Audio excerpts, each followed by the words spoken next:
அழகே அழகில் லக்ஷ்மிக்கு தலைவலி வந்தனால ஹாலில் நடந்துட்டுருக்காங்க இல்லையா, அதை பார்த்த மதி அவங்களுக்கு மாத்திரை கொண்டு வந்து கொடுத்து தைலம் தேய்ச்சி விட்டு தூங்க வச்சுருக்காங்க.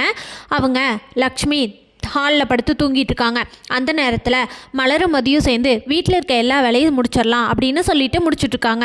அப்போ ராகவன் வாக்கிங் போயிட்டு திரும்பி வந்துடுறாரு. என்ன இவ இன்னும் தூங்கிட்டு இருக்கா அப்படின்னு சொல்லி கேட்குறாங்க. அதுக்கு மலர், இல்லைங்க மாமா, அத்தைக்கு ரொம்ப முடியல போல், மாத்திரை போட்டனால கொஞ்சம் தூக்கம் வரும்ல, அதுவும் இல்லாமல் அவங்க நைட்டு ஃபுல்லாக தூங்கலையாமா அப்படின்னு சொல்கிறாங்க மலர்.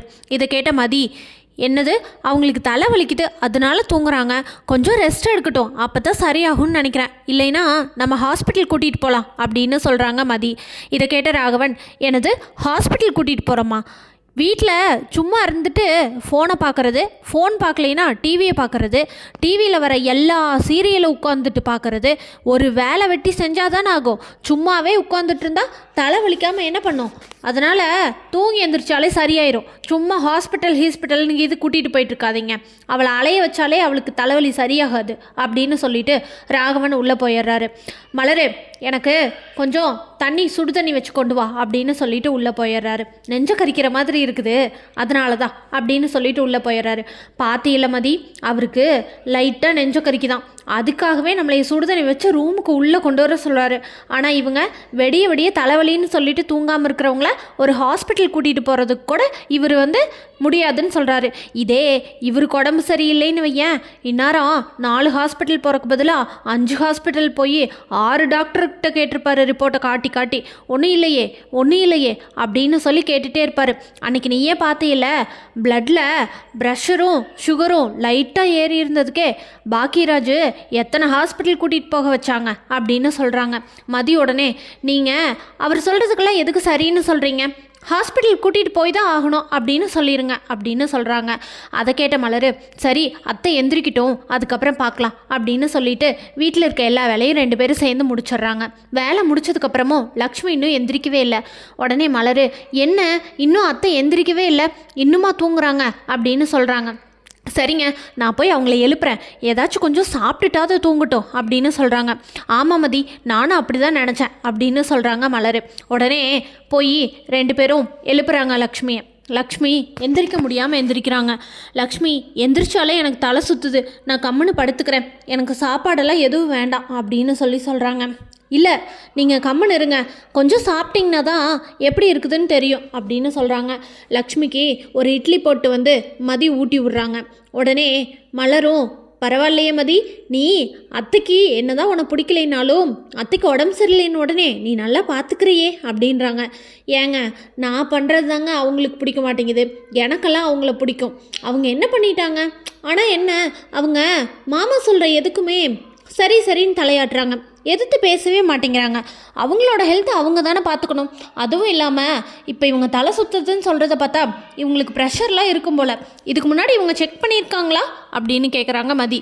இதை கேட்ட மலர், அவங்க எங்கே செக் பண்ணியிருக்காங்க, அதெல்லாம் எதுவும் செக் பண்ண மாட்டாங்க, ஒரு மாத்திரை வேணும்னா கூட மாமா வாங்கிட்டு வர மாத்திரை தான், தலைவலின்னு சொன்னால் அவர் காய்ச்சல் மாத்திரை வாங்கிட்டு வந்தால் அதை போடு சரியாயிரும்னு சொல்லுவார், அதே மாதிரி இவங்களும் அதை தான் போடுவாங்க அப்படின்னு சொல்கிறாங்க.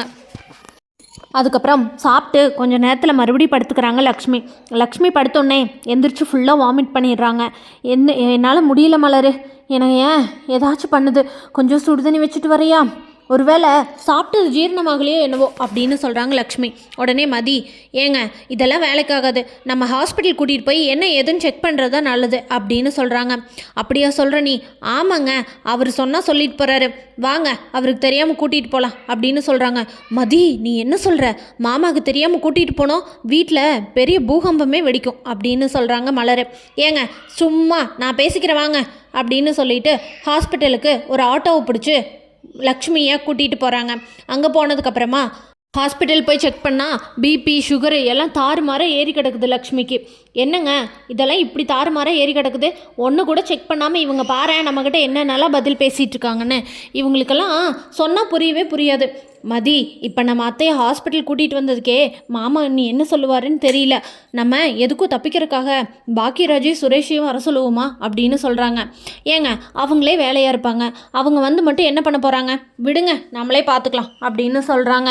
வீட்டுக்கு மதி உடனே ரிட்டன் ஹாஸ்பிட்டல் எல்லா செக்கப்பும் முடிச்சதுக்கப்புறம் லக்ஷ்மி, மதி, மலர் 3 பேரும் வீட்டுக்கு போகிறாங்க. வீட்டுக்கு போனோடனே ராகவன் எங்கே போயிட்டு வரீங்க அப்படின்னு கேட்குறாங்க. அவங்களுக்கு ரொம்ப முடியலையா, அதனால் ஹாஸ்பிட்டல் கூட்டிகிட்டு போயிட்டு வரேன் அப்படின்னு சொல்கிறாங்க. என்னது, ஹாஸ்பிட்டல் கூட்டிகிட்டு போயிட்டு வரையா? வீட்டில் சும்மா சாப்பிட்டுட்டு படுத்துருக்குறான், சாதாரண தலைவலி, அதுக்கு போய் நீ ஹாஸ்பிட்டல் கூட்டிகிட்டு போயிட்டு வரையா? அதுவும் நீ என்கிட்ட சொல்லவே இல்லை அப்படின்னு சொல்கிறாரு. நீங்கள் தூங்கிட்டு இருந்தீங்களா, அதனால தான் சரி நாங்களே கூட்டிகிட்டு போகலான்னு சொல்லிட்டு கூட்டிகிட்டு போனோம். அதுவும் இல்லாமல் அவங்க சாப்பிட்ட எல்லாத்தையும் வாமிட் பண்ணிட்டாங்க, அதனால தான் சரி என்ன ஏதுன்னு பார்த்துக்கலான்னு ஹாஸ்பிட்டல் கூட்டிகிட்டு போயிட்டு வந்தோம். ஓ, இந்த வீட்டில் எல்லா முடிவும் நீ தான் எடுப்பியோ? ஹாஸ்பிட்டல் போயிட்டு வர்றதுக்கு சாதாரண தலைவலி, நான் தான் எதுவும் ஆகாது ரெஸ்ட் எடுன்னு சொல்கிறேன், என்னை மீறி நீ ஹாஸ்பிட்டல் போயிட்டு வந்திருக்கியா? அதுவும் இல்லாமல் மதி, மலரு, நீயும் இவ கூட சேர்ந்துட்டு ரொம்ப ஆட்டம் போடுற. மாமா, சாதாரண தலைவலின்னு சொல்லாதீங்க, அத்தைக்கு ப்ரெஷர் சுகர் எல்லாமே ஏறி கிடக்குது, அதனால் நம்ம ஹாஸ்பிட்டல் போய் செக் பண்ணது தான் நல்லது. சும்மா ஹாஸ்பிட்டல் போயிட்டு வந்தது ஏன் மாமா இவ்வளோ பெரிய பிரச்சனை பண்ணுறீங்க? ஓ, அப்போ இந்த வீட்டில் நான் தான் எல்லாம் பெரிய பிரச்சனை பண்ணிட்டு இருக்கேனா? நீங்களாம் எதுவுமே பண்ணுறது இல்லையா? இன்னைக்கு பாக்கியராஜும் சுரேஷும் வரட்டும், அதுக்கப்புறம் நான் பேசிக்கிறேன். ராகவன் பேசுறது எதையுமே கண்டுக்காம நீங்கள் வாங்க உள்ளே போகலாம் அப்படின்னு சொல்லிட்டு லக்ஷ்மி உள்ளே கூட்டிகிட்டு போய் படுக்க வைக்கிறாங்க. மதி ராகவனை எதிர்த்து பேசிட்டாங்க இல்லையா, அதனால் ராகவன் கம்முன்னு இருப்பாருன்னு நினைக்கிறீங்களா, இல்லை மதிக்கு எதிராக ஏதாவது பண்ணுவாருன்னு நினைக்கிறீங்களான்னு தெரிஞ்சுக்க நம்ம சேனலை மறக்காமல் லைக், ஷேர் அண்ட் சப்ஸ்கிரைப் பண்ணிக்கோங்க.